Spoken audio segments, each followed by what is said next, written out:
Millions of people suffer from lack of sleep, which can be linked to heart disease, diabetes, depression, and shorter life. While you sleep, your body builds muscle, your mind gets clearer, and your energy levels increase. Without sleep, however, all of that starts to break down. Sleep deprivation actually has similar effects on the brain as being drunk. You've been wasting your money all these years on tequila when you could have just been crushing espresso shots.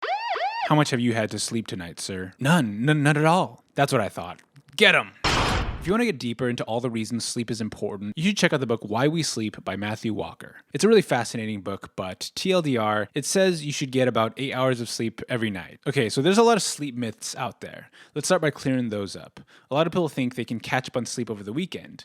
This is not really the case. You might be able to feel a bit more energy, but your sleep schedule is a lot more delicate than you think, and you need more consistency to have reliable sleep over a long period of time. Get some rest, tall child. Get some rest, tall child! Usually people who say they only need 4 hours of sleep just have a higher tolerance for tiredness. Over time, they will still feel the negative impact of lack of sleep, even if in the morning they're all perky and shit. The worst is the ones who are real braggy about only needing 4 hours of sleep. You may be all uppity now, but when you're 35 and you look 60, we'll see who's laughing then, okay, Dennis? I have a couple friends who drink before bed because they think it helps them sleep, which, first off, sounds like alcoholism. But alcohol, as well as THC and melatonin, can help people become sleepy, but it totally messes with your REM cycle, which is where your body actually rests and recovers. I know so many people who take melatonin every night, and it may seem effective because you feel sleepy, but you're not only giving yourself worse sleep, you're also building melatonin tolerance and creating reliance on external melatonin. It's kind of like if to feel good, you took drugs every day. You'll take more and more, you'll develop a reliance on it, it'll become a huge problem, and eventually you'll neglect your family. And in order to feel any validation in his life, your son will try to become a cartoon YouTuber. Okay, here are some common mistakes people make that hurt their sleep. A lot of people use their phone, laptop, or TV right before bed. The blue light in these devices is also found in sunlight, and that wakes you up and suppresses your natural melatonin. So doing this just before bed makes it a lot harder to fall asleep. Overall, just try not to use your phone or laptop for at least 30 minutes before bed, unless it's to watch more of my channel. Caffeine stays in your system for a lot longer than you think, so for most people, avoiding caffeine past 3 p.m. is a good rule of thumb. If you're sensitive, don't drink it past 12 p.m. And for those of you who say caffeine doesn't affect you, so you can drink it late in the day, it may not make you feel sleepy, but if it's in your system, it will impact your quality of sleep. So just try not to drink it too late. And don't brag about being able to handle caffeine either, because then you're just as bad as Dennis. Exercising contributes to higher sleep quality, but not if it's too late in the day. If your body is pumped up from lifting or cardio, it's far from ready to sleep. Some people love late night workouts, but it can definitely keep you up, so try avoiding working out at least 2 hours before bed. To optimize my sleep, I avoid working out.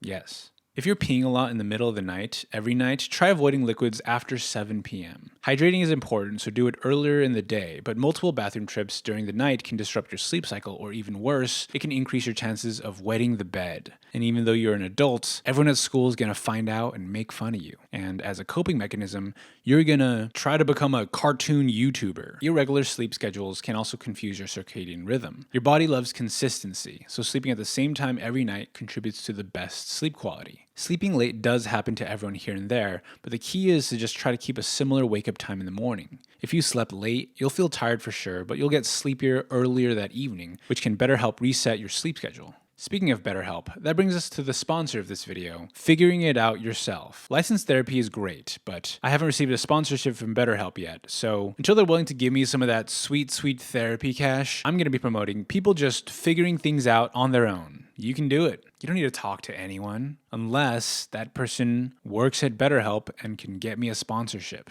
BetterHelp, my balls are in your court.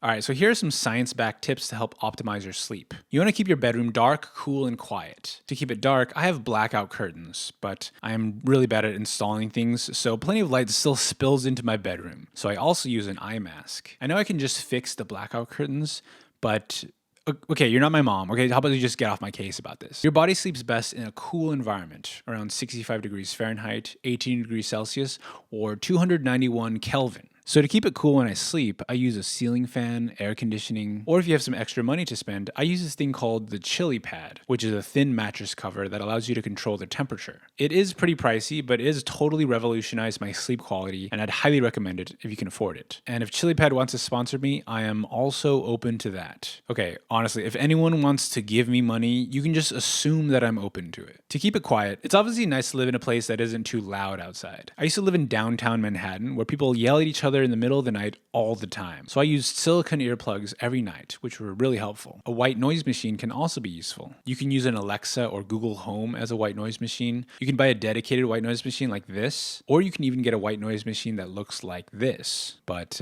do this at your own risk. For a while, I was sleeping with an eye mask, mouth tape, and earplugs in every night, which made me look like I was constantly in the middle of getting kidnapped. But that did make me feel a bit safer, because if someone broke into my apartment and saw me, they'd be like, oh, looks like someone's already robbing the place. I should probably get out of here. You should also try to get some sunlight in the morning. If you've ever listened to the Huberman podcast, you've probably heard him talk about getting sunlight in your eyes first thing in the morning, because it starts your circadian rhythm for the day, which will lead your body to more accurately know when to fall asleep at night. This has really helped my sleep. When I wake up, after I do my morning routine, peeing, brushing my teeth, praying for more subscribers, I take a walk outside and I let the light hit my eyes. It kind of feels like you're in a dramatic indie movie scene where the main character reconnects with their hometown and they realize they should have never moved to the big city. All they needed to be happy was right here all along. You've been watching the Hallmark Channel. Some people also try supplementation to help sleep. Like I said before, melatonin has a host of issues, but taking magnesium has helped with my sleep quality significantly. It doesn't make you sleepy like melatonin, but magnesium helps you with depth of sleep.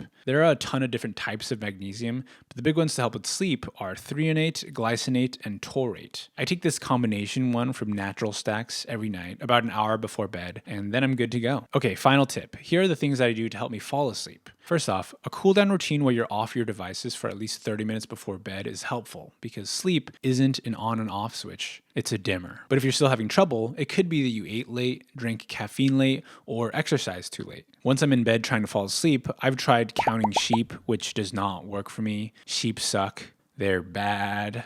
All right, please cut that out in post. I've tried counting down from 1,000, which is not bad because it focuses your brain on something. But once you get into the double digits, it just becomes a countdown to absolute panic. What's worked for me is the 4-7-8 method, which is where you breathe in for 4 seconds, you hold your breath for 7 seconds, and then you breathe out for 8 seconds. This really calms my heart rate, gives me something to focus on, and puts me in a super relaxed state. Not gonna lie, sometimes it's difficult to hold my breath for the full 7 seconds. So if you can't do that, you can inhale for 2 seconds and then exhale for 3 seconds. This 2-3 method is what I do most nights. And if you feel like you've been in bed forever and you just can't sleep, you should get out of bed and do something for 10 to 20 minutes. Don't turn on any bright lights or go on any devices, but if you meditate, read, or even just listen to calming music, that can help you get out of that mental loop of thinking about how you can't sleep.